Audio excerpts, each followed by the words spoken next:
Obrigado, senhor presidente.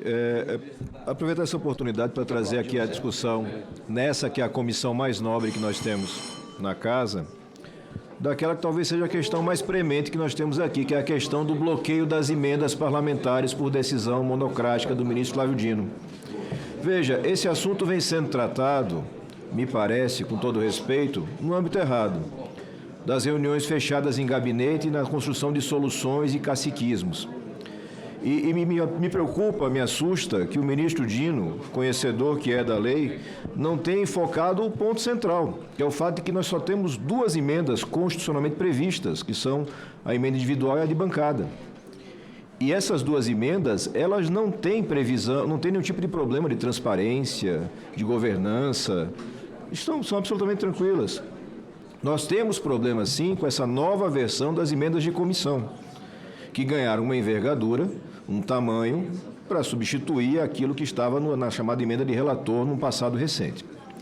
Então, o que eu sugiro a Vossa Excelência e peço apoio também dos colegas, das colegas, é que encaminhemos soluções legislativas para esse problema. E me parece que a solução mais efetiva, tranquila, clara, constitucional, é que a gente volte a garantir apenas as emendas individuais e de bancada, convergindo o recurso que hoje está focado em comissões para essas emendas. Com os limites, com os trâmites, com a transparência já está prevista.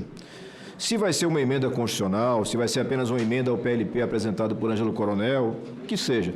Mas o que nós não podemos é colocar em risco o planejamento do prefeito, da prefeita honesta, que estava contando com esse recurso e que agora está aí dependendo de um jogo de poder que está sendo jogado em gabinete escuro.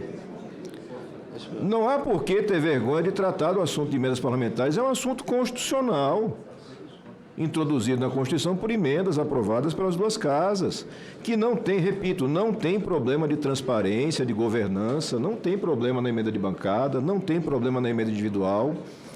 Esses outros mecanismos alienígenas que foram testados há pouco tempo têm que ser corrigidos, têm que ser modificados, mas a gente precisa resolver essa questão, porque nós estamos penalizando o cidadão brasileiro. Existe uma falsa narrativa de que se está causando prejuízo para o político ou para o corrupto, o que para uma parte da população brasileira, infelizmente, virou sinônimo. E isso não é verdade, a Casa não deve aceitar essa discussão fechada.